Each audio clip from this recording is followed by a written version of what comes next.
Viral, ikan kiamat muncul di perairan Taiwan. Pemimpin kartel di Aceh.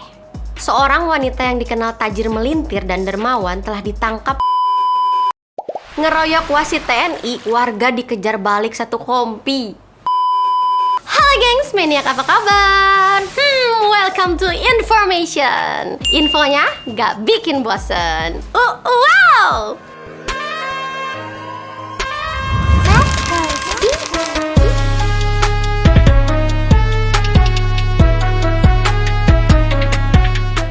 Oke gengs, aku punya info viral. Gak mau kasih tahu sekarang kalau kalian belum subscribe.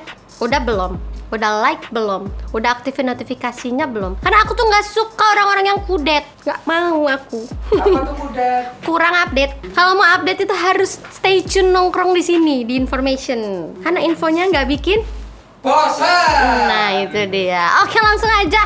Inilah info-info viral. Viral, ikan kiamat muncul di perairan Taiwan. Jadi, baru-baru ini sebuah grup penyelam menemukan seekor ikan raksasa misterius dengan bentuk yang nggak biasa. Ikan ini bentuknya panjang, warnanya silver dengan akses glitter berkilau dan memiliki lubang di tubuhnya. Ini tuh ditemukan di perairan Taiwan. Namanya oarfish. Oarfish ini adalah spesies penghuni laut dalam yang biasanya menghuni zona mesopelagik, wilayah yang terletak antara 200 hingga 1000 meter di bawah permukaan laut. Berdasarkan legenda di Jepang nih, ikan oarfish dipercaya sebagai pelayan Ryujin, dewa laut. Konon, kemunculan oarfish adalah suatu pertanda akan adanya bencana seperti gempa atau tsunami. Sebelumnya nih, pernah terjadi 2 bencana di Jepang, tepatnya gempa di Tohoku pada 2011, yang dikaitkan dengan penemuan oarfish oleh warga di tahun 2009 sampai 2010. Dan bencana nuklir di Fukushima pada tahun 2011 lalu semakin meyakinkan mitos dari ikan kiamat tersebut. Pemimpin kartel di Aceh.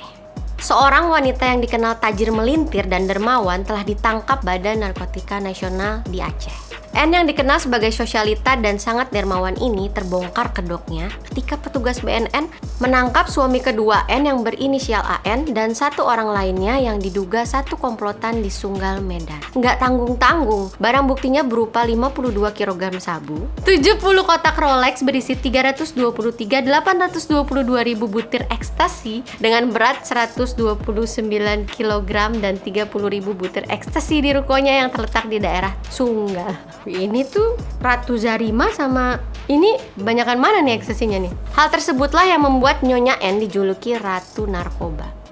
Dilansir dari beberapa media massa, mantan suami pertama N dengan inisial AR inilah yang mengenalkan bisnis gelap kepada N. Namun setelah dikabarkan telah meninggal dunia karena tak kunjung pulang dan divonis mati saat tertangkap polisi Tiongkok untuk mengambil sabu-sabu, akhirnya Nyonya N melanjutkan bisnis kotornya dengan suami kedua. Ngeroyok wasit TNI, warga dikejar balik satu kompi.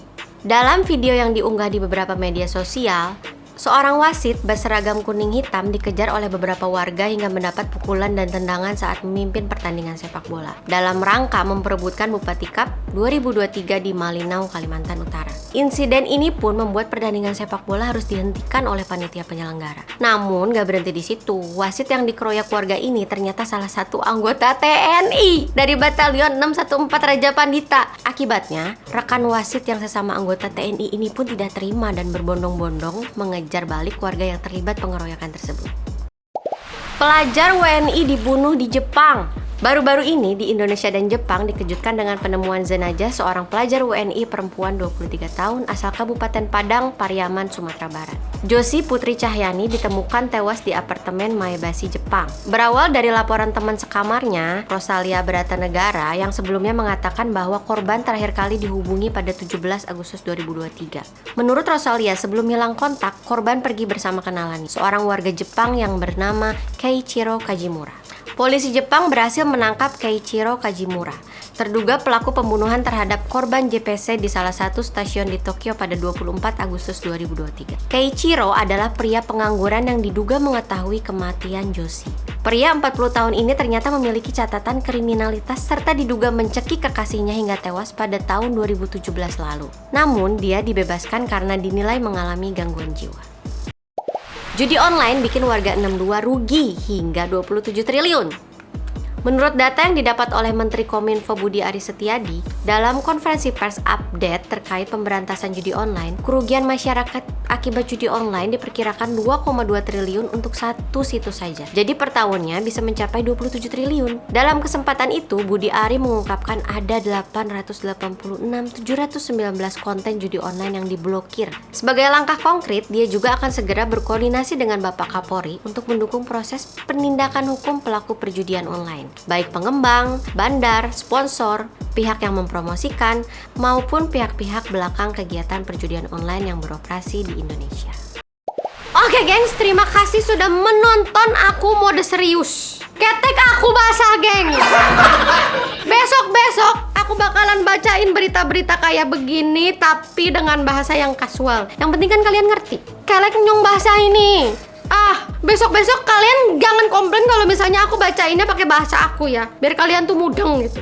Kayak aku tuh berasa kayak di TV-TV itu loh. Yang kayak apa namanya tuh? Apa kalau itu tuh namanya? Bukan, seputar Indo, seputar dalam berita, cewek-cewek dalam berita begitu loh. Nyong kan MC kondangan bukan presenter. Tiba-tiba aku suruh pakai dilansir dikutip apaan itu? Oke, terima kasih udah nonton information. Kalau kamu punya info jangan lupa mention. Oke, salam satu rasa. Lupa itu kan di konten yang sono ya. Nah, ini beda ya. Oke. Sampai ketemu lagi. Ajak teman-temannya buat nonton information ya.